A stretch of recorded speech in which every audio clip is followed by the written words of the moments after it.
Good evening, ladies and gentlemen. I'm Example, and we're here tonight, all of us, to take a look at this Fetishy Erza figure. Oh yeah. Now, if you'll all just please join me in a quick moment of silence, of introspective reflection, so we can ponder the true meaning of cute anime honeys. Thank you.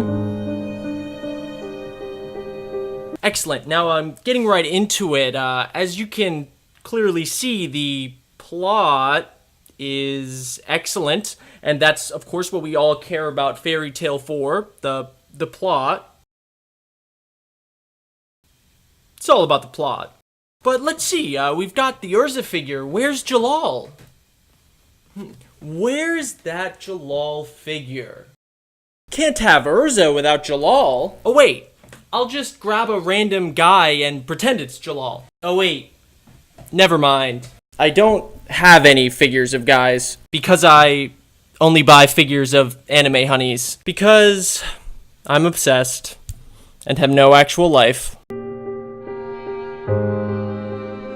We're doing this particular figure here, this lovely figure, in honor of the Jalal and Erza analysis series that I'm doing on the channel right after this. And well, some of you might be wondering whether or not I'm actually qualified to do figure reviews, since, my usual field, critical theory, is typically used for analysis of media, not figures or statuettes. So basically, yeah, that's a good point. I'm really not qualified to do this at all. My abilities are totally useless here. Okay, I'm exaggerating a little. There are absolutely schools of critical theory that we can apply to figures, reviewing and judging figures. Basically, they're similar to the ones we would use for visual art. Anything that doesn't have a story, really. But long story short, I'm not nearly as good with those schools. I do still, however, love figures, and I have hundreds. A lot of hundreds. Also, just because I know that some of you who follow my work are going to mention it, yes, it's true that I have done a few reviews of figures before for work, but they were shit, so fuck me. But I'm still doing this anyway, so whatever, let's get started. This is a Fetishy Erza by Taito, a company whose figures I've always considered pretty hit and miss. Here's the box she comes in, though. Now, on the one hand with Taito, this perfectly lovely Kurisu figure was by them, and as you can see, I like her a lot. She has a pretty prominent place among my displays, even more so than some of my more expensive Kurisus, at least here, in the half of my collection that isn't overseas. But on the other hand, I've also had a few pretty bad Taito figures.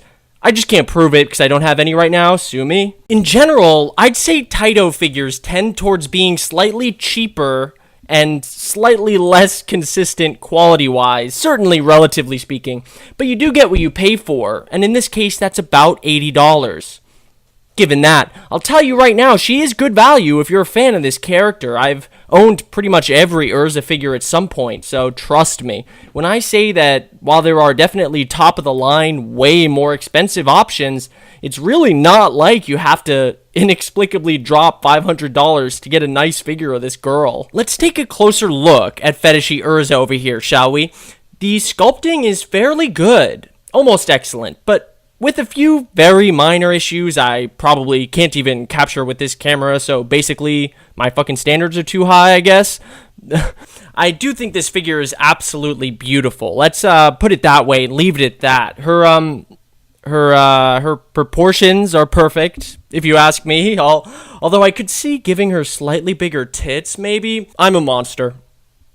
Her ass is fantastic, though. Okay, look, her face sculpt. Let's talk about the face sculpt.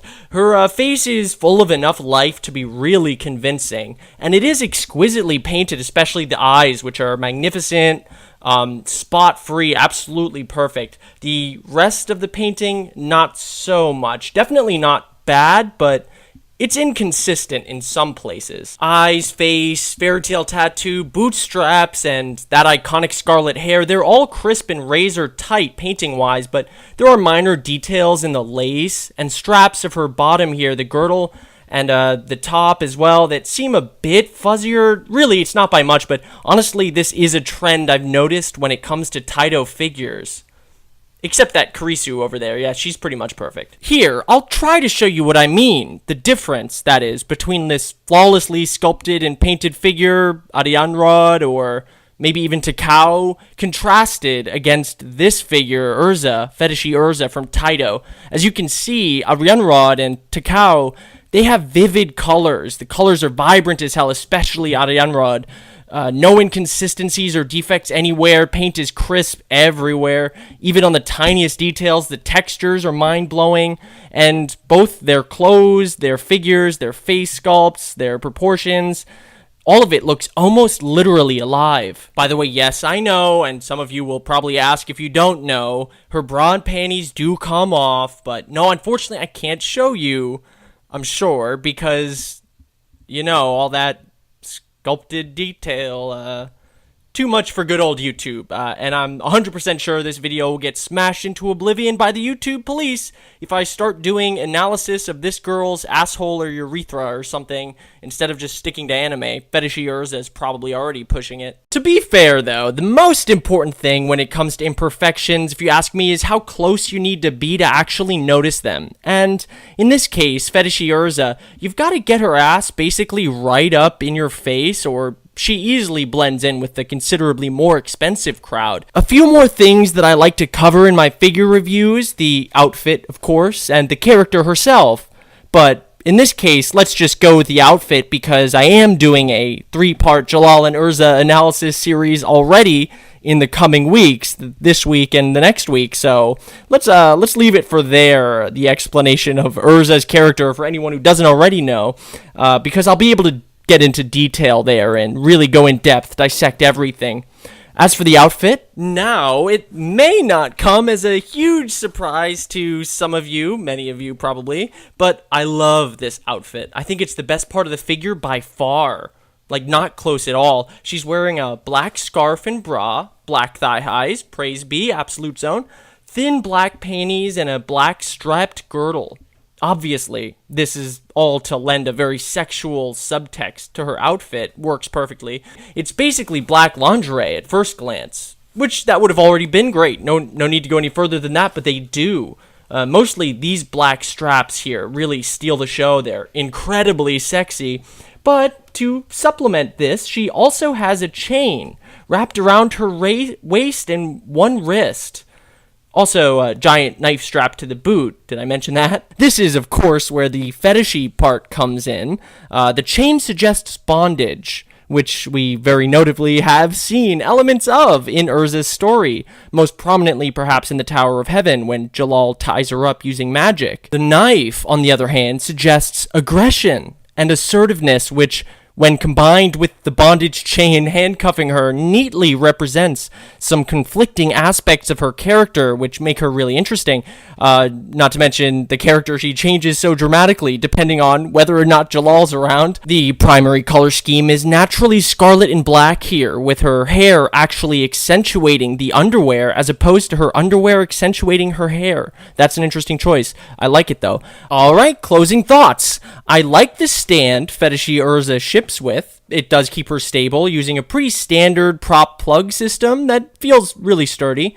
Effective enough, at least. I don't at all like the box she comes in, though. These generic grouped up character shots copy-pasted from the anime aren't awful, I suppose, but it really would have been nice to see them do something more unique with it, or at least have a picture of Erza in the black underwear, come on.